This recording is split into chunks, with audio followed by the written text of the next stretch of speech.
Subscribe now and press the bell icon. Never miss an update. Hello everyone, welcome back to DK Education Academy. बच्चों, this is most important topic, function of introduction of exercise 2.3 chapter 2 relation and function class 11th mathematics. तो बहुत ही ज़्यादा important topic है entire mathematics में function, और बहुत परेशान करेगा आपको ये 12th तक अगर आप अभी आपने अच्छे से नहीं किया तो, है ना। तो बच्चों बहुत समझ रहे हैं, पेशेंस रख के इसको समझना। अगर एक बार ना समझ में आए तो वंस अगेन एक बार और ट्राई करना, एक बार और समझ में आएगा डेफिनेटली। बट बहुत इंपॉर्टेंट टॉपिक है तो इसको स्किप नहीं कर सकते हम, हैं। तो स्टार्ट करते हैं बेटा। देखो, सबसे पहले फंक्शन की हम बात कर रहे हैं तो बेसिकली फंक्शन क्या होता है इसके बारे में अगर हम बात करें तो function is a special type of relation, यानी कि एक तरीके का रिलेशन ही होता है फंक्शन। मतलब रिलेशन को ही हम फंक्शन कहते हैं, लेकिन रिलेशन कौन सा, एक स्पेशल टाइप का रिलेशन होना चाहिए एक स्पेशल टाइप का रिलेशन होना चाहिए, उसी को हम फंक्शन कहते हैं। चलो, इसकी डेफिनेशन की बात हम बाद में करेंगे। पहले जो मैंने आपको बताया कि फंक्शन क्या होता है, एक तरीके का रिलेशन ही होता है, तो इसको रिलेशन से रिलेट करके समझने की कोशिश करते हैं, देन उसके बाद फर्दर डिस्कशन करेंगे। तो चलिए एक बार रिलेशन की बात कर लेते हैं। जैसे कि हमने रिलेशन है किसका, ए से बी का, ठीक है। अब ए और बी सेट भी चाहिए होंगे हमें, तो मैं यहीं पे लिख लेता हूँ। एक सेट ए है क्योंकि जगह स्पेस थोड़ा सा मेरे को चाहिए होगा, लेट्स से 1 2 3। एक सेट बी है 4 5 6, ठीक है। अब रिलेशन जो होने वाला है वो तो हम 1 बाय 1 डिस्कस करते रहेंगे, है ना। चलो एक काम करते हैं, 1 बाय 1 डिस्कस क्या करना, डिस्कस कर ही लेते हैं। एक रिलेशन मैंने निकाला, देखो पहले मैं रोस्टर फॉर्म में लिख रहा हूँ, इसके बाद इसकी कार्टेशियन फॉर्म लिख के दिखाऊंगा। तो रोस्टर फॉर्म में 1 4 1 5 1 6 2 4 2 5 2 6 and 3 4 3 5 3 6 3 4 3 5 3 6। Okay, that's it. अब आप कहोगे कि सर ये तो आपने कार्टेशियन प्रोडक्ट लिख दिया, मैं खुद तो बना रहे हो तुम। भाई मैं पागल वागल कुछ नहीं बना रहा हूँ, ये एक रिलेशन है। और अगर आपको याद ना हो तो मैंने इंट्रोडक्शन में बताया था 2.2 का, जब इंट्रो दे रहा था रिलेशन का, तो उसमें ये एग्जाम्पल भी लिया था, ये R1, ठीक है। तो देखो आप इसकी सेट बिल्डर फॉर्म देख लो, आपको समझ में आ जाएगा कि ये रिलेशन है ना। क्योंकि मैंने आपको बताया था ना कि रिलेशन जो होता है वो एक तरीके का सबसेट भी होता है कार्टेशियन प्रोडक्ट का। तो पूरा का पूरा कार्टेशियन प्रोडक्ट भी आ गया, तो ये भी तो एक पार्ट ही हुआ ना पूरे का। चलिए खैर छोड़िए वो सब बातें मैंने आपको बहुत अच्छे से पढ़ा रखी है, उस पर हम दोबारा नहीं आ रहे। देखो x, y आपको भी पता है ऑर्डर्ड पेयर में लिखते हैं। अब x is less than y, आप देख लो भाई, रिलेशन यही तो बन रहा है कि x छोटा है y से, मतलब पहले वाली एंट्री दूसरे वाली एंट्री से छोटी, आप चेक कर लो, बिल्कुल सिंपल सी बात है। Where x belongs to set A, y belongs to set B, that's it, हो गया रिलेशन।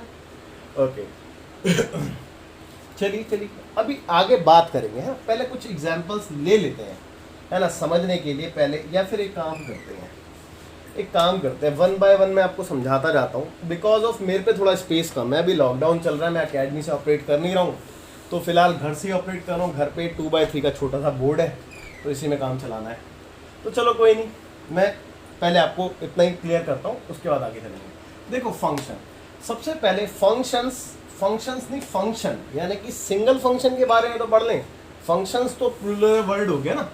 ओके, तो देखो फंक्शन कहता है कि अ रिलेशन f, देखो हमने रिलेशन को f बोल दिया, जबकि हम रिलेशन को क्या बोलते हैं, r, है ना, रिलेशन को r बोलते हैं, लेकिन हमने अ रिलेशन f यानी कि रिलेशन को ही f बोला है। यानी कि कहने का मतलब ये कि रिलेशन ही फंक्शन है। यही तो मैंने बोला कि स्पेशल टाइप का रिलेशन फंक्शन होता है।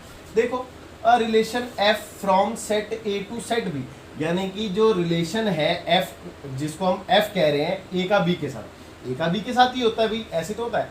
इस कॉल्ड फंक्शन, उसी को हम फंक्शन कहेंगे, इस कॉल्ड फंक्शन इफ देखो इसको अंडरलाइन कर लेना, if every element of set A has one and only one image in set B. ये बहुत इंपॉर्टेंट बात है, ये बहुत ज़्यादा इंपॉर्टेंट बात है, इस चीज़ को समझना बहुत इंपॉर्टेंट है। कहता है कि रिलेशन को ही हम फंक्शन कह देंगे, लेकिन कब कहेंगे? जब एवरी एलिमेंट ऑफ सेट ए, यानी कि जो पहला वाला सेट है, यानी कि ये वाला सेट, उसकी एवरी एलिमेंट यानी कि उसके हर एक एलिमेंट की of set A has one and only one, उसके हर एक एलिमेंट की एक और सिर्फ एक इमेज होगी किसमें? सेट बी में। हर एक एलिमेंट की इमेज होगी और एक ही इमेज होगी, हर एक एलिमेंट की एक ही इमेज होगी। आई रिपीट, हर एक एलिमेंट की एक ही इमेज, लेकिन किसमें? पहले वाले सेट के हर एक एलिमेंट की एक इमेज होगी सेट बी में। तो वो रिलेशन फंक्शन कहलाएगा। बहुत अच्छी बात थी, बहुत ही ज़्यादा अच्छी बात थी। इस चीज़ को अब हम समझते हैं। देखो इसी एग्जाम्पल से समझते हैं। ये एक रिलेशन है, क्या ये रिलेशन क्वालिफाई कर रहा है फंक्शंस के लिए? देखते हैं भाई, फंक्शन के लिए क्वालिफाई करेगा तो ये वाली कंडीशन को फुलफिल करेगा, तभी तो फंक्शन कहलाएगा। देखते हैं, चलो एक काम करते हैं, मैपिंग करके देखते हैं, आपको और डिटेल में समझ में आएगा। ये सेट ए होना चाहिए, ये सेट बी होना चाहिए। ए के एलिमेंट 1 2 3 है, बी के एलिमेंट 4 5 6 है। भाई देखो ना, ए की 4 5 6, ए की 4 के साथ, 5 के साथ, 6 के साथ, फिर बी यानी कि 2 की 4 5 6 के साथ, 2 की 4 के साथ, 5 के साथ, 6 के साथ, फिर 3 की 4 5 6 के साथ। ओके, तो अब देखो क्या इसने इस वाली बात को फुलफिल करा या नहीं करा, इस चीज़ को समझते हैं। देखो इसने बोला था कि एवरी एलिमेंट यानी कि हर एक एलिमेंट की इमेज होगी, तो पहली बात तो फुलफिल हो गई। भैया हर एक एलिमेंट की इमेज है, हर एक एलिमेंट की इमेज है, लेकिन अभी पूरी बात नहीं है। कहता है कि हर एक एलिमेंट की एक और सिर्फ एक इमेज होनी चाहिए बी में। अब यहाँ पे आप फंस गए। इसने बोला कि हर एक एलिमेंट की एक और सिर्फ एक, one and only one image in B. तो एक की मैंने इमेज देखा 4 भी है, 5 भी है, 6 भी है, तो यार एक की तो 3 इमेज हो गई भाई। एक की एक इमेज होनी चाहिए थी, मतलब हर एक एलिमेंट की एक यूनिक इमेज होनी चाहिए, आई होप आपको बात समझ में आई होगी मैंने क्या बोला। तो ये डिस्क्वालीफाई हो चुका है, किसके लिए? फंक्शन के लिए, एफ के लिए डिस्क्वालीफाई हो गया ये, ठीक है। तो आई होप ये बात आपको समझ में आई होगी। लेकिन ये डेफिनेशन एनसीईआरटी कहती है, लेकिन इसी को इन अदर वर्ड्स थोड़ा सा इजी वे में आपको समझाने की कोशिश कर रहा हूँ मैं।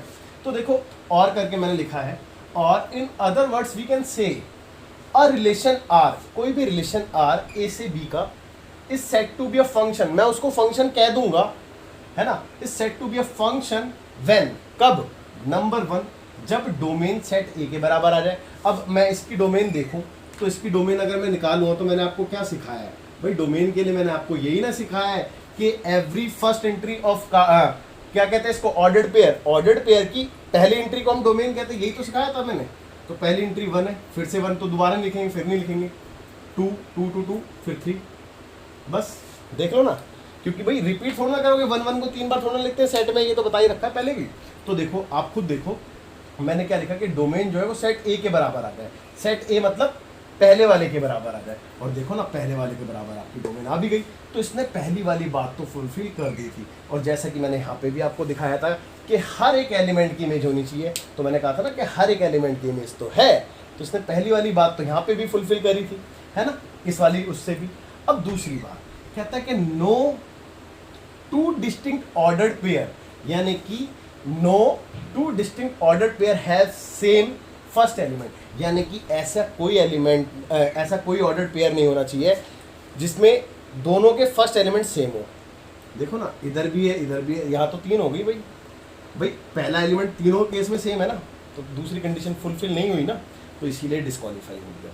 तो आपको मैंने 2 डेफिनेशन दे दी कि भैया वैसे भी यहाँ पे भी बताया कि एक की एक इमेज होनी चाहिए। अभी एक की 4 भी थी, एक की 5 भी थी, एक की 6 भी थी, तो इस वाली बात से भी ये फुलफिल हो रही है।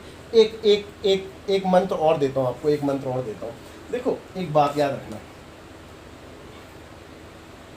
ये वाली बात नहीं होती, ये डिस्क्वालीफाई है। देखो ना ये वाली बात को समझो कि एक एलिमेंट की दो या ज़्यादा इमेज नहीं हो सकती। हाँ, लेकिन ये वाली बात हो सकती है कि दो एलिमेंट की सिंगल कोई इमेज हो, यानी कि ये वाली बात पॉसिबल है। ठीक है, ये वाली बात राइट है। ठीक है, मतलब ये हो सकता है। ठीक है, ये हो सकता है, लेकिन ये नहीं हो सकता। इस बात को याद रखना, एक बहुत बड़ा मूल मंत्र है। ठीक है, ये बात याद रखना, ये बहुत बड़ा मूल मंत्र है। और एक बात और देखो, आपने है ना, सिर्फ इजी वे तो एक यही है कि आप ये वाली बात याद रखना कि ये ना हो तो फंक्शन क्वालिफाई नहीं करेगा, है। और दूसरी बात, जो इस तरफ वाले होते हैं ना, यानी कि प्री इमेज जिसे हम कह सकते हैं, प्री इमेज, वो सारे के सारे एलिमेंट एग्जॉस्ट होने चाहिए। एग्जॉस्ट मतलब वो कोई भी एलिमेंट फ्री ना हो, खाली ना हो, वो किसी ना किसी के साथ बिजी होना चाहिए, एग्जॉस्ट होना चाहिए, यानी खत्म होना चाहिए किसी ना किसी के साथ। ठीक है, तो ये थोड़ी सी बातें थी बच्चों जिसको आपने याद रखनी है, लेकिन अभी हमारा काम नहीं हो, क्योंकि अभी कोई भी ऐसा रिलेशन नहीं आया हमारे सामने जो कि फंक्शन को क्वालिफाई कर जाए। तो चलो और एग्जांपल लेते हैं, मैं थोड़ा सा रफ करता हूँ, आप जितना ठीक लगे आप उतना नोट करना। ठीक है, मैं फ़िलहाल के लिए इतना पोर्शन रफ करता हूँ, है ना बच्चों। तो जो भी बात मैं समझा रहा हूँ उसको बहुत ही ध्यान से समझना, बहुत ही ध्यान से। देखो, मैंने एक दूसरा लिया, रिलेशन 2 ले लेता हूँ। चलो देखते हैं, x, y colon x is greater than y, इसी का उल्टा ले लिया। वेयर, ये वेयर का सिंबल होता है बेटा, उल्टा ए जैसा लगता है ना, वेयर है, है? Where x belongs to set A, y belongs to set B. और अगर मैं इसकी बात करूं रोस्टर फॉर्म की, तो आप परेशान हो जाओगे रोस्टर फॉर्म के लिए। और आप कहोगे सर क्यों परेशान कर रहे हो? भैया परेशान हो ही जाओगे कि कोई एलिमेंट आ ही नहीं रहा, फाई आ गया, ये नल सेट आ गया। आप चेक करो ना, x मेरे को यहाँ से लेना था, y मेरे को यहाँ से लेना था, और x को बड़ा रखना है y से, तो कोई ऐसा एलिमेंट है ही नहीं जो इधर बड़ा हो। चेक कर लो, 1 किसी से बड़ा है, नहीं है, 2 किसी से बड़ा है, नहीं है, 3 किसी से बड़ा है, नहीं है, तो भैया कुछ नहीं आएगा ना, खाली आएगा, नहीं आएगा, तो five.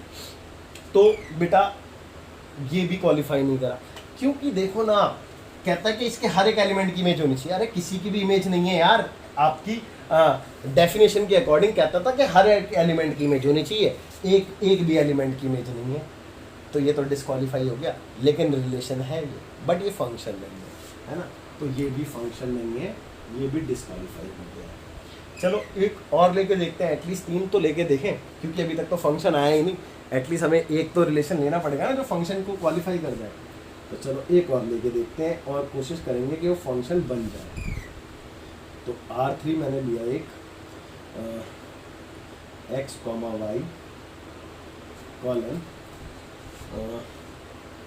y is equal to x plus 3, ठीक है, कॉमा यानी where x belongs to set A, y belongs to set. देखते हैं क्वालिफाई हुआ है या नहीं हुआ। इसको रोस्टर फॉर्म में लिखता हूँ पहले तो मैं। तो रोस्टर फॉर्म देखो ना, इसने क्या बोला कि y जो है वो x से 3 ज़्यादा है। चेक कर लो, y जो है वो x से 3 ज़्यादा है। अब x क्या है, x तो सेट ए से लेना है, तो सेट ए से मैंने 1 लिया, तो 1 लूँगा तो y क्या आएगा भाई, यहाँ पे 1 पुट करोगे तो y क्या आएगा, 4 ही ना आएगा। चेक कर लो भाई, 3 ज़्यादा ही तो लेना x से, ठीक है। अब मैंने x को दोबारा से 2 लिया, क्योंकि ये वाले एलिमेंट लेने थे, तो जब मैंने 2 लिया तो y 3 ज़्यादा यानी कि 5 आएगा, तो 2 के साथ 5 आ गया, है ना। अब मैंने 3 लिया तो 3 के साथ 6 आएगा, और 3 के बाद मैं कुछ ले ही नहीं सकता क्योंकि कुछ बचा ही नहीं है लेने के लिए, है ना, तो बस यही ले सकता था। अब जरा इसको इधर देख ले मैपिंग करके, क्या पता थोड़ा सा सुंदर लगे। ये रहा सेट ए, ये रहा सेट बी। सेट ए में 1 था, 2 था, 3 था, 4 था, 5 था, 6 था, ओके। तो इसकी मैपिंग यहीं से देख के कर देते हैं, 1 की 4 के साथ, 2 की 5 के साथ, और 3 की 6 के साथ। That's it. भाई साहब यहाँ तो क्वालिफाई हो गया, देख लो ना, चेक करो।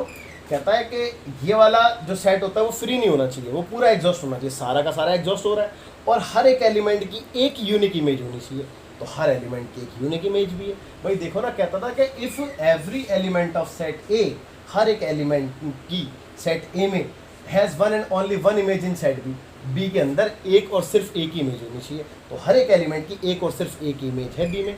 और देखो अगर आप नीचे वाली डेफिनेशन पे जाओगे तो ये कहता था कि डोमेन जो है वो सेट ए बन जाती है, तो ये तो डोमेन ही होती है पहले वाली, भाई यही तो सिखाया ना आपको, डोमेन किसे कहते हैं, फर्स्ट एंट्री को। तो फर्स्ट एंट्री चेक करो 1 2 3 और वही तो डोमेन बन गई, यानी कि सेट ए। डोमेन क्या बन गई, सेट ए बन गई।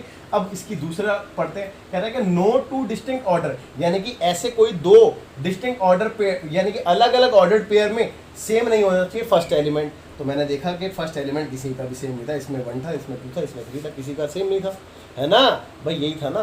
तो दोनों कंडीशन फुलफिल हो गई। तो भैया ये क्वालिफाई कर गया किसके लिए, ये क्वालिफाई कर गया फंक्शन के लिए, ये क्वालिफाई हो गया है फंक्शन के लिए। तो आई होप आपको यहाँ तक तो अच्छे से समझ में आ गया होगा। अब आगे बढ़ने से पहले आप वीडियो पॉज करके नोट कीजिए, फिर आगे चलेंगे। बच्चों 1 सेकंड रुकना जरा, एक छोटी सी चीज़ और बतानी रह गई है, वो और बता दूँ यहीं पे, उसके बाद मैं आगे चलूँगा, है ना। देखो एक्चुअली जैसे कि मैंने बताया ना कि रिलेशन को हम कैसे लिखते हैं, R:A टेंड्स टू B। और देखो यहाँ पे देखो अ रिलेशन F, मतलब फंक्शन को हम F से लिखते हैं। तो बेटा कोई भी फंक्शन हम किस तरीके से ना लिखेंगे, ये बात रह गई थी। तो हम लिखेंगे F:A टेंड्स टू B, ठीक है, ऐसे लिखेंगे। और यहाँ पे जो A होगा वो डोमेन होगा, वो क्या होगा, डोमेन होगा, ठीक है, किसी भी फंक्शन का। और B जो होगा वो कोडोमेन होगा। दैट्स इट, ठीक है बच्चों। तो ये वाली बात बतानी रह गई थी। अब आप वीडियो को पॉज करिए, पूरा नोट। तो बच्चों आगे देखते हैं। अभी मैंने बताया था ना, ये एक्चुअल में हमने 2 तरीके से सीखना है। एक तो रिलेशन से रिलेट करके जो हमने सीख लिया है, और आई होप आपको समझ में भी आया होगा। दूसरा, इसको एक्चुअल में जो रहने वाला है वो ये है, मतलब वो तो ये कह लो कि थोड़ा सा बेस था जो हमने बनाना था। अब हमने बेस तो बना लिया है, अब थोड़ा सा उससे ऊपर उठना है। बेसिकली अगर आप देखोगे जो आपके क्वेश्चन सामने आ रहे होंगे वो कुछ अब जो हम पढ़ने वाले हैं वो उस तरीके से आ रहे होंगे, है ना। और जो फर्दर आपकी 12th क्लास में भी चलने वाला है वो कुछ इस तरीके से चलने वाला है।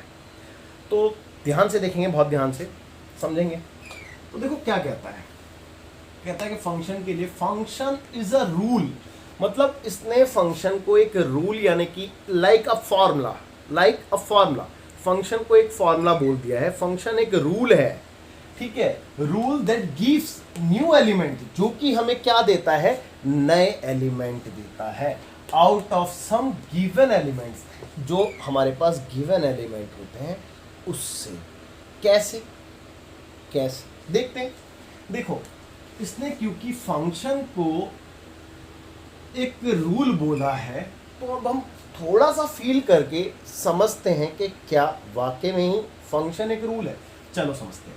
तो एक काम करता हूँ, क्योंकि मैंने बताया था ना अभी पीछे कि फंक्शन को मैं इस तरीके से डिनोट करूँगा और ऐसे कर दूँगा। अब आप ये मत पूछना कि सर ये अपनी मर्जी से लेते हैं क्या, ना भैया ना, अपनी मर्जी से कुछ नहीं होता, क्वेश्चन के अकॉर्डिंग चलते हैं। बट अभी क्योंकि हमने चीज़ों को फील करना है, चीज़ों को समझना है, तो एग्जाम्पल हम खुद ले रहे हैं। तो मैंने एक फंक्शन लिया n से n का, यानी कि नेचुरल नंबर से नेचुरल नंबर का। बात को समझना, यहाँ पे नेचुरल नंबर और यहाँ पे भी नेचुरल नंबर, यानी कि डोमेन से कोडोमेन, यानी कि डोमेन नेचुरल, कोडोमेन भी नेचुरल, बात समझेंगे।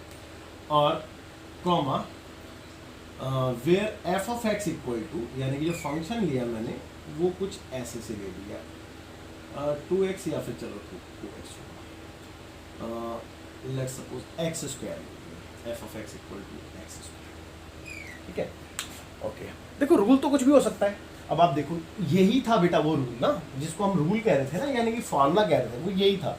और अब इसकी डेफिनेशन से रिलेटेड समझते हैं चीज़ों को। देखो क्योंकि हमने अभी पीछे रिलेशन में पढ़ा, तो वहाँ पे हमने देखा था कि हमें एक ऑर्डर्ड पेयर में ही तो मिल रहा था ना इसका आंसर। आपने पीछे देखा भी था, जो क्वालिफाई कर गया था उसको आपने फील भी किया था। तो चलो ऐसे ही कुछ हम करके देखते हैं। तो मैंने, अच्छा एक बात हो, क्योंकि इसने बोला कि जो इसकी डोमेन है वो नेचुरल नंबर है, लेकिन इसने नेचुरल नंबर का अंत नहीं दिया है बेटा, तो ये इन्फिनाइट सेट नहीं हो गया, तो मतलब अनंत काल तक ये चलता जाएगा, यानी कि मैं 1 2 3 4 5 6 7 8 9 10 कुछ पता नहीं कहाँ तक सब कुछ ले सकता हूँ। तो बेटा मैं सब कुछ तो नहीं ले पाऊँगा ना, और मैं ऑर्डर्ड पेयर में सब कुछ भी नहीं लिख पाऊंगा, क्योंकि भैया अगर मेरे को एक सेट बनाना है तो कहीं तक तो छोड़ूंगा ना, तो सारे तो सेट एलिमेंट नहीं लिख पाऊंगा। तो कुछ एलिमेंट लिखते हैं जिससे कि आपको चीज़ों के बारे में थोड़ा सा ज्ञान हो, समझ में आए कि चल क्या रहा है ना। तो कुछ एलिमेंट लिखते हैं, सारे नहीं लिखेंगे। तो चलो ठीक है भाई, मैंने 1 पुट किया, एक्स को क्या लिया मैंने 1 लिया, तो आपने एफ एक्स क्या देखा, आपने एफ एक्स देखा कि वो भी आ गया 1। भाई देखो ना 1 का स्क्वायर 1 ही तो आएगा, तो एफ एक्स की वैल्यू 1 आएगी। जब आपने एक्स की जब 1 पुट किया तो उसका स्क्वायर किया तो एफ एक्स की वैल्यू भी तो 1 आएगी। सिमिलरली आपने एक्स की वैल्यू को 2 ले लिया, तो आपने एफ एक्स की वैल्यू को क्या देखा 4, भाई 2 का स्क्वायर 4 हो गया। एक्स की वैल्यू को 3 ले लिया, तो एफ एक्स की वैल्यू 9 हो गई, एंड सो ऑन है ना। ओके, तो बेटा जो फंक्शन था उसको मैं कुछ ऐसे ही लिखूं इस तरीके से ऑर्डर्ड पेयर में। तो क्योंकि x coma f of x इस तरीके से लिखेंगे बेटा, चेक करो है ना, चेक करो, comma f of x equal to क्या है बेटा एक्स स्क्वायर, कोमा एक्स कहाँ से बिलोंग कर रहा है n से, है ना, कोमा एफ एक्स कहाँ से बिलोंग कर रहा है ऑल्सो n से। तो ये तो थी इसकी वाली सेट बिल्डर फॉर्म कह सकते हैं। लेकिन जो आंसर आया उसको रोस्टर फॉर्म में अगर मैं लिखूं तो कैसे लिखेंगे बेटा, देखिए ना, x यानी कि 1 पे कितना आया 1 आया, फिर 2 पे आया 4, 3 पे आया 9, 4 पे 16 आने वाला था, आपको पता ही, आप तो समझ गए हो। सिमिलरली 5 पे 25 आने वाला था, है ना, 6 पे 36 और पता नहीं कहाँ तक, एंडलेस है क्योंकि। तो बच्चों ये बना, और आप अब चीज़ों को समझो, कहता है कि इज अ रूल, यानी कि function is a rule, function एक रूल है, यानी कि एक फार्मूला है जो कि क्या करता है, जो कि देता है, क्या देता है, नए एलिमेंट देता है। कैसे, out of some given element, कुछ गिवन एलिमेंट से। तो मुझे डोमेन गिवन होती है ना, डोमेन मेरे को बताएगा, और उससे मैंने ये कोडोमेन कैलकुलेट करी, यानी कि नए एलिमेंट मेरे को मिले कुछ गिवन एलिमेंट से। बात को समझे नहीं समझे।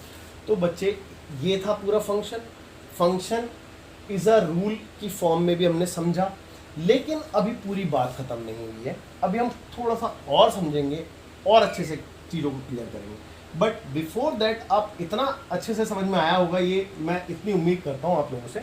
और देखो ना, आपको डोमेन भी नज़र आ रही है, कोडोमेन भी नज़र आ रही है, लेकिन पता नहीं क्यों मेरे को ऐसा लग रहा है कि सर फील नहीं आ रहा। मतलब ये कह लो कि आपने जो डेफिनेशन लिखवाई थी हमें पीछे रिलेशन के फॉर्म में, वो डेफिनेशन क्या लिखवाई थी कि जो सेट ए होता है उसके हर एक एलिमेंट की एक और सिर्फ एक ही इमेज होती है बी में। सर ये बात थोड़ी सी हजम नहीं हो रही, थोड़ी और फील कराओ। तो चलो भाई, मैं थोड़ी सी और फील कराने की कोशिश करता हूँ। तो जब फील कराने की कोशिश करता हूँ तो फिर मेरे को मैपिंग करनी पड़ेगी। अब प्रॉब्लम मेरे सामने ये कि मैपिंग के लिए भैया मैं अनलिमिटेड तो नहीं कर सकता, क्योंकि मेरे पास जो सेट है वो अनलिमिटेड है, इन्फिनाइट सेट है। तो बस वही वाली बात है ना, फील करने वाली बात। तो इसीलिए ये सेट ए, ये सेट बी, लेकिन सेट ए भी एन था, सेट बी भी एन ही था, है ना, ये तो आप जानते हैं।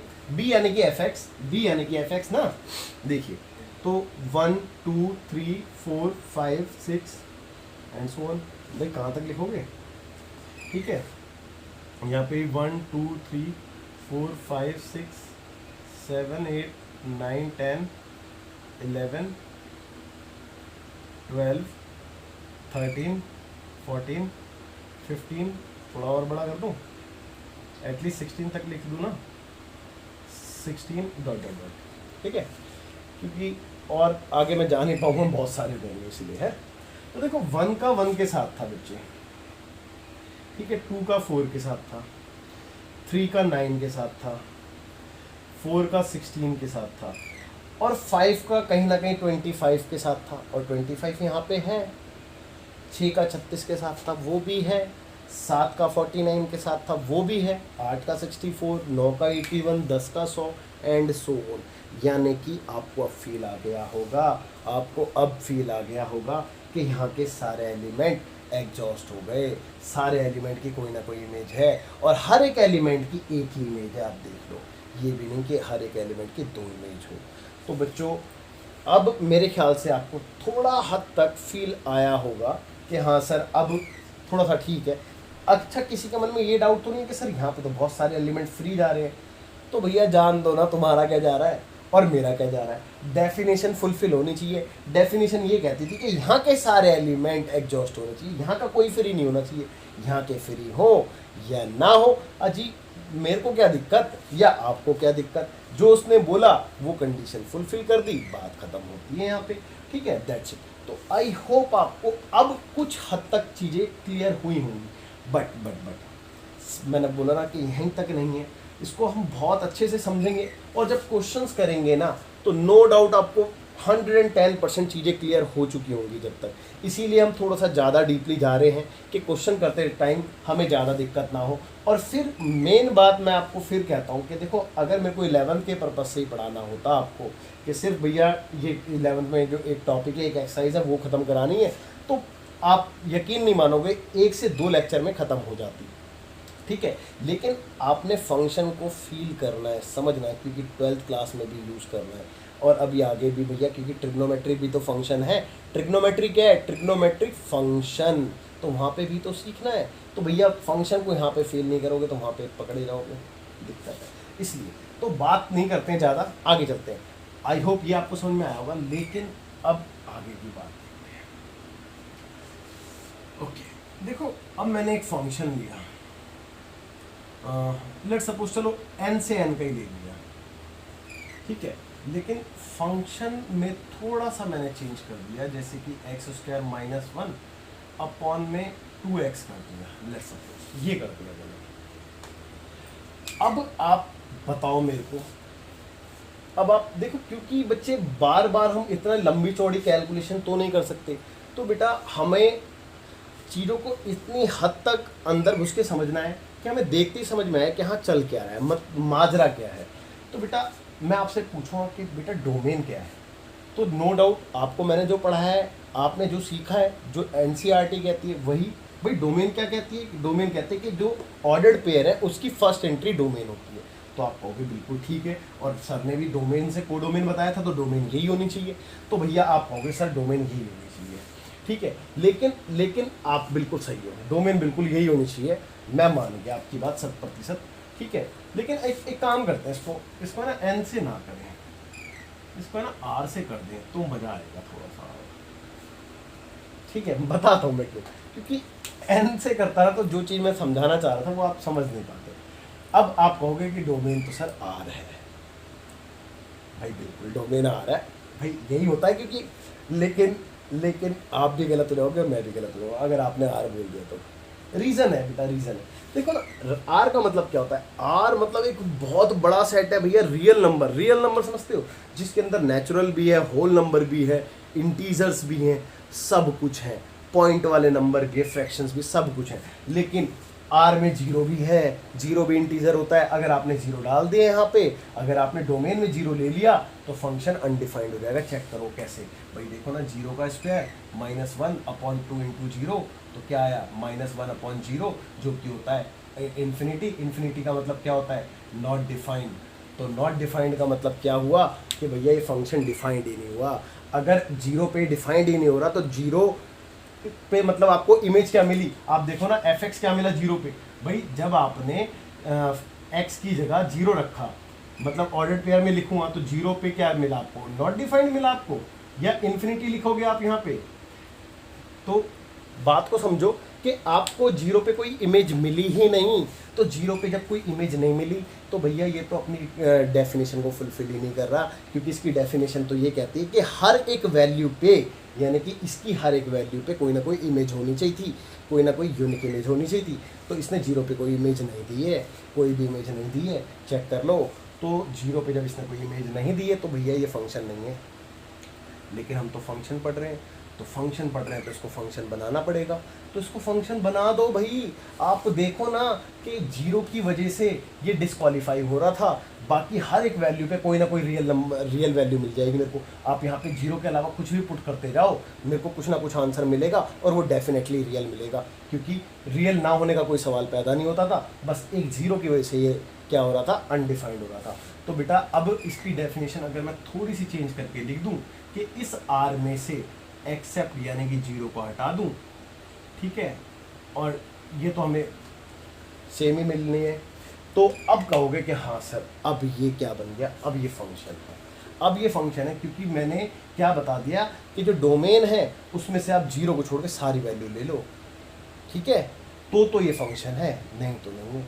तो बेटा आप ये बात भी ध्यान रखें कि कई बार आपके सामने ये चीज़ें आएंगी, कई बार आपके सामने क्या चीज़ें आएंगी बेटा, कई बार आपके सामने ऐसी चीज़ें आएंगी जिसमें आपसे क्या मांगा जाएगा कि फंक्शन की डोमेन, रेंज, कोडोमेन, ये सारी चीज़ें मांगी जाएंगी, है ना। तो उस केस में आपको पता होनी चाहिए डोमेन क्या होती है, कोडोमेन क्या होती है, रेंज क्या होती है। तो बेटा आप थोड़ा सा फील करो आप थोड़ा सा फील करो कि डोमेन क्या होती है। तो डोमेन हम उस वैल्यू को कहते हैं, तो डोमेन क्या होता है बेटा, डोमेन x की उस वैल्यू को कहते हैं जिस वैल्यू पे फंक्शन डिफाइंड होता है, जिस वैल्यू पे फंक्शन डिफाइंड होता है। तो डोमेन किसे कहते हैं बेटा, डोमेन x की उस वैल्यू को कहते हैं जिस वैल्यू पे फंक्शन डिफाइंड होता है, ठीक है। आई होप आपको ये बात समझ में आ गई होगी, ठीक है। तो डोमेन, अच्छा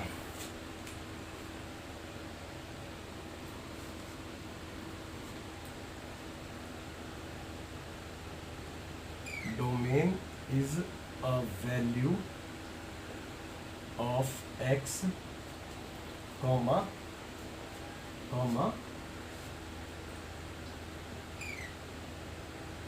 the function, डोमेन क्या हो जाएगा बेटा, domain is a value of x comma the function which defined,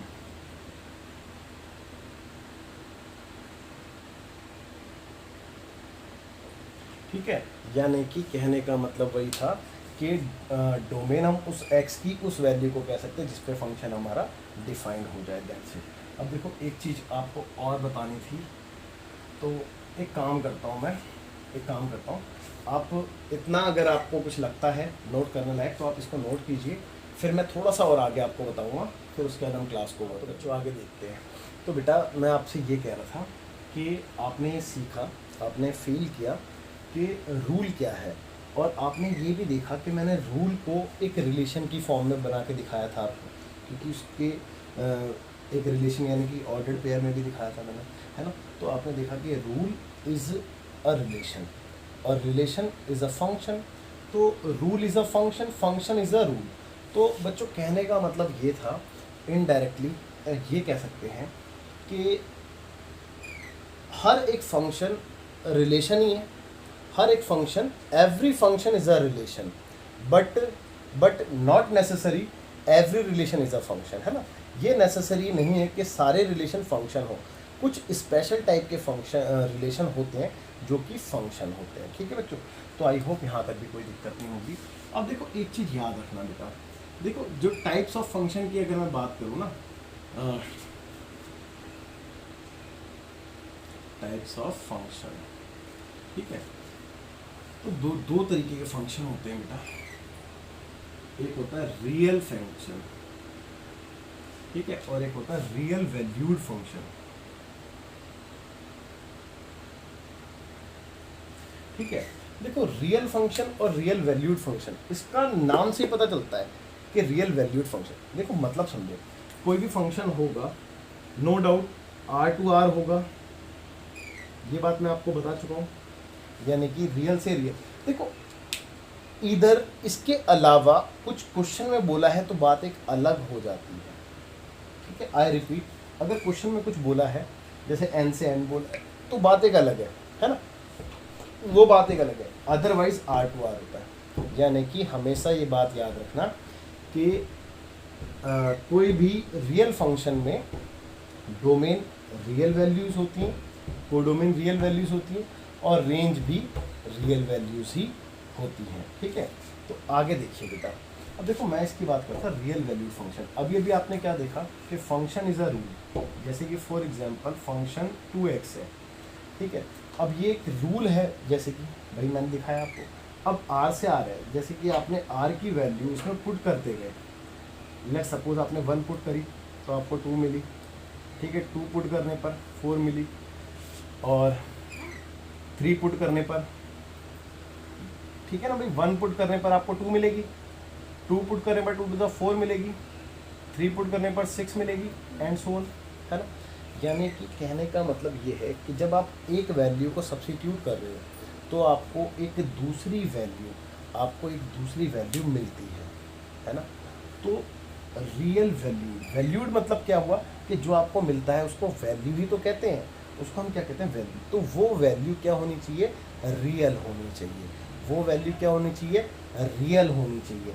तो बच्चों बस सिर्फ इतना ही डिफरेंस था इन दोनों फंक्शंस में कि जो रियल वैल्यूड होते हैं फंक्शन, उसमें ये मैंडेटरी हो जाता है, कि जो उसमें कोडोमेन होगी, वो क्या होगी बेटा, रियल वैल्यू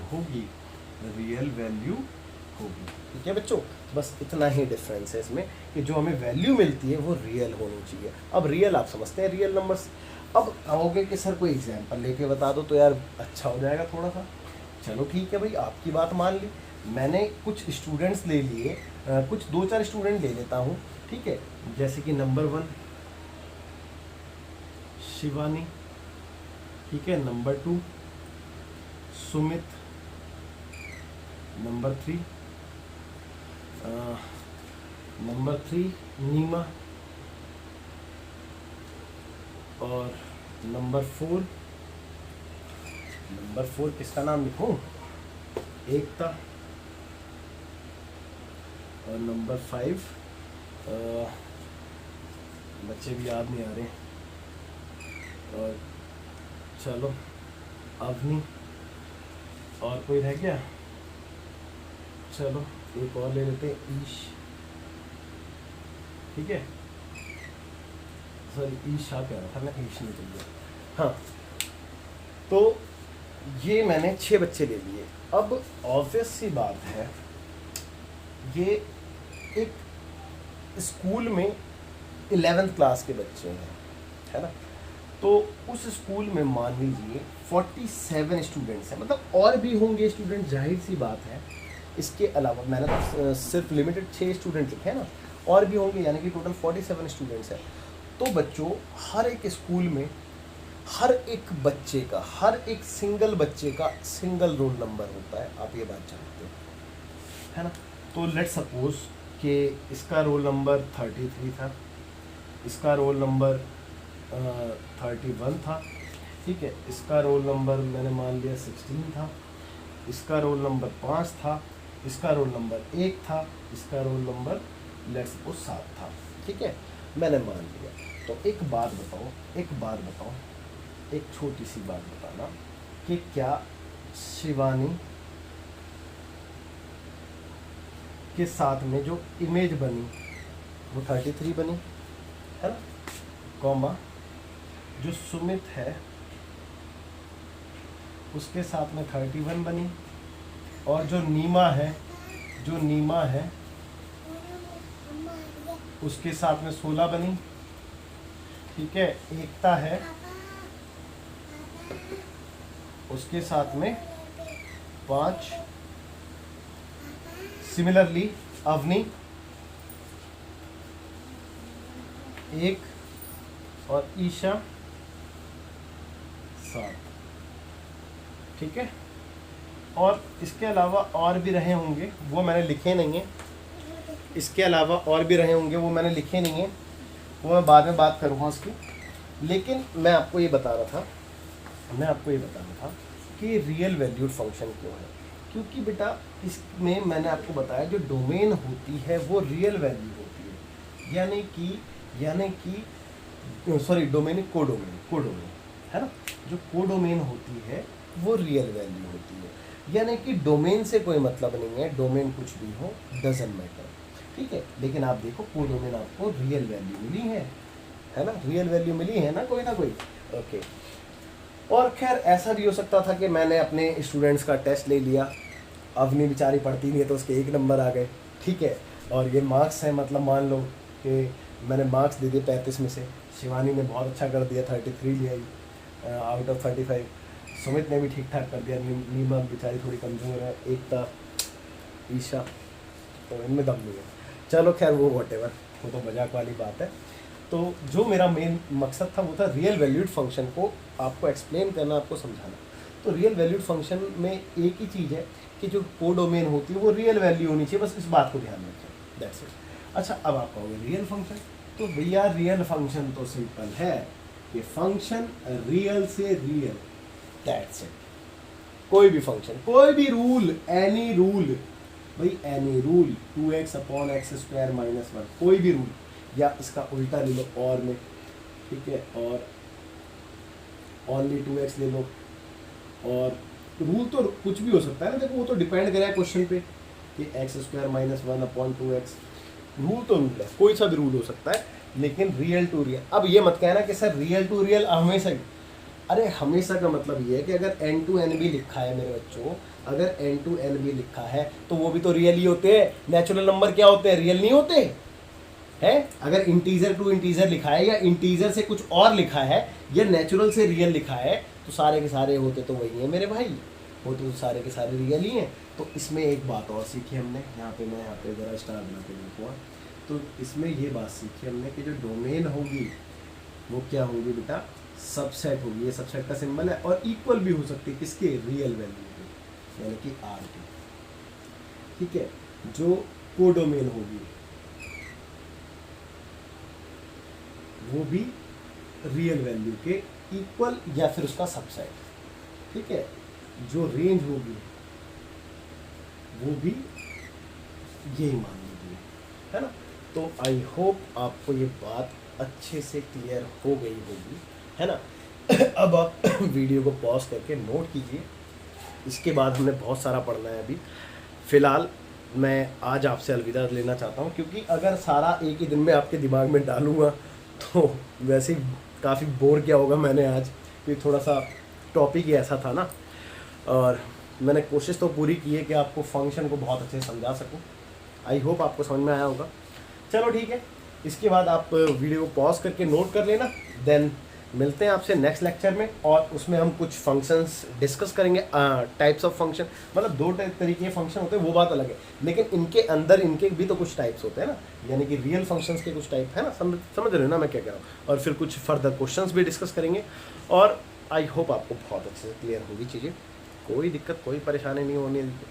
बस मैं आपसे सिर्फ आपका सपोर्ट चाहता हूँ, आपका साथ चाहता हूँ, आप मेरे साथ दें, दैट्स और कुछ नहीं। चलो बाय बच्चों, मिलते हैं अगले लेक्चर में। Good night, good night.